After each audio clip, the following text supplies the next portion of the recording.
There is a question that almost nobody asks, not because it is difficult, but because the answer is uncomfortable. What if the greatest source of suffering is not what you lack, but what you believe you need? From the moment we are born, the world begins handing us invisible lists. You need more money. You need more friends. You need a better body, a bigger house, a higher status, more recognition, more success, more approval. Every year, the list grows longer, and every year, people become more exhausted trying to complete it. Yet something strange happens. The more they acquire, the less satisfied they become. A promotion creates happiness for a few weeks. A new car feels exciting until another one appears. Recognition feels meaningful until someone else receives more. Human desire behaves like the horizon. No matter how far you walk, it always moves farther away. The ancient Stoics understood this long before modern psychology. They believed that every unnecessary desire quietly steals a piece of your freedom. Because the moment you believe you need something to be happy, you hand that thing power over your life.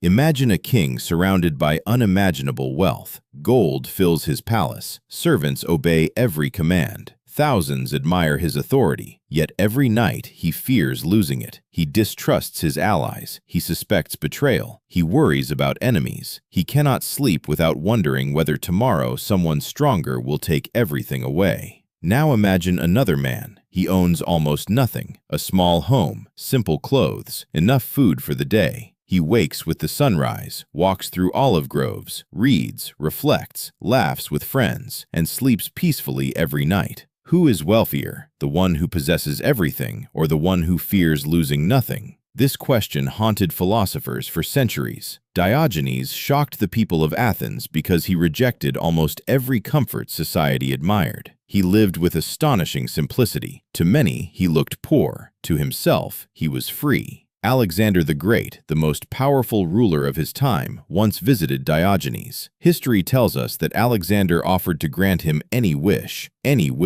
power, gold, comfort, influence. Diogenes looked at the most powerful man on earth and calmly replied, "Please step aside, you're blocking my sunlight." It is one of the most remarkable moments in philosophy, not because Diogenes rejected wealth, but because he demonstrated something almost impossible to manipulate. A man who wants nothing cannot be bought, cannot be threatened, cannot be tempted. The world loses its leverage over him. Most people imagine power as something external, a throne, an army, a fortune. The Stoics imagined something entirely different. Power begins the moment your peace no longer depends on circumstances. Epictetus had once been a slave. He knew what it meant to have everything taken away. Yet after gaining his freedom, he taught that no person could truly imprison your mind unless you first surrendered it. Think about how often people are controlled through desire. Advertisements promise happiness. Social media promises importance. Luxury promises respect. Every message quietly repeats the same idea. You are incomplete. You need more. Then you'll finally be enough. But what if that promise was never meant to be fulfilled? Because a satisfied person is difficult to manipulate. Someone who already feels complete buys less, competes less, seeks less approval, fears rejection less. They become unpredictable, independent, free. That is precisely why ancient philosophy placed so much value on self-sufficiency. Not because possessions are evil, not because ambition is wrong, but because dependence always comes with a price. Every attachment creates vulnerability. Every obsession creates fear. Every craving creates a chain. The strongest prison is rarely built from iron. More often, it is built from desire. And the person holding the key is usually the one who convinced you that happiness was always waiting just one possession, one achievement, or one more victory away. The world rarely controls people through force. It controls them through desire.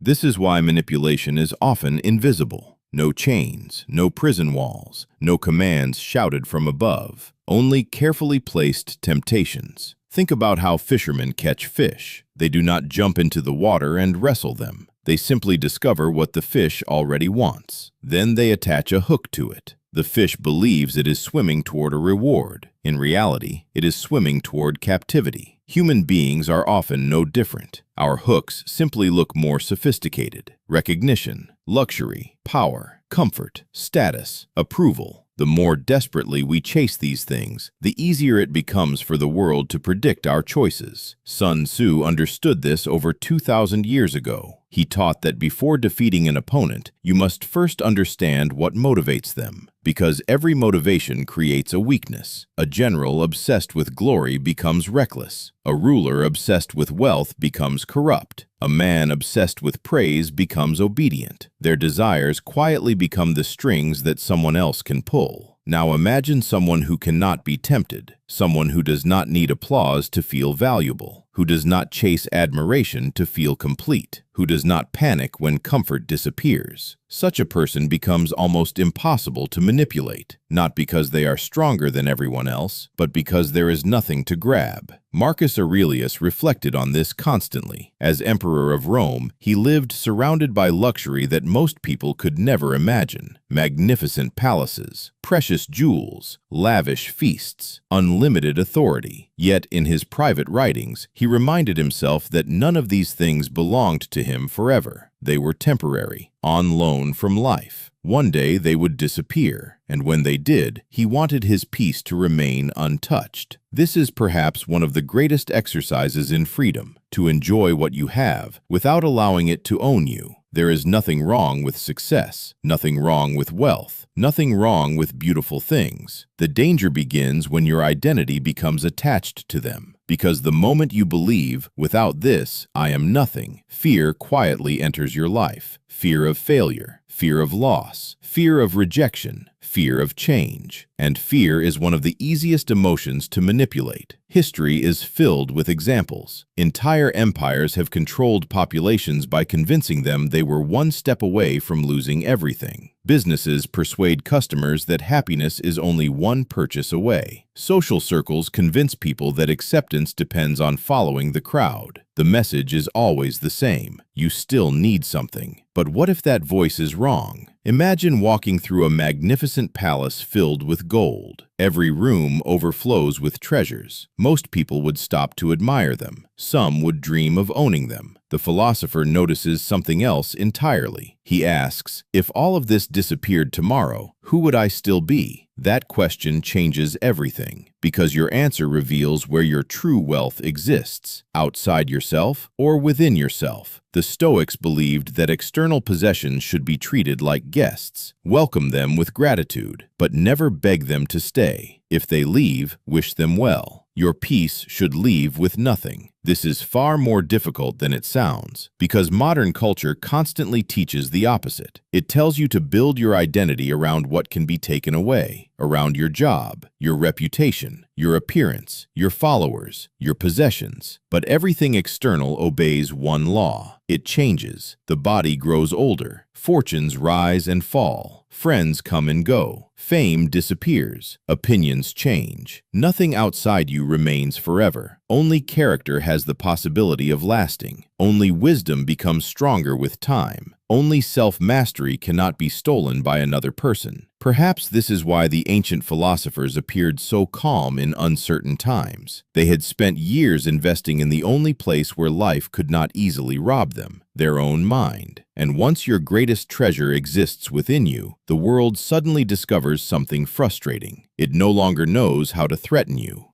There is a strange paradox at the center of human life. The more desperately you try to hold on to something, the more power it gains over you. Think about holding sand in your hand. If you close your fist gently, most of it remains. But the tighter you squeeze, the faster it slips through your fingers.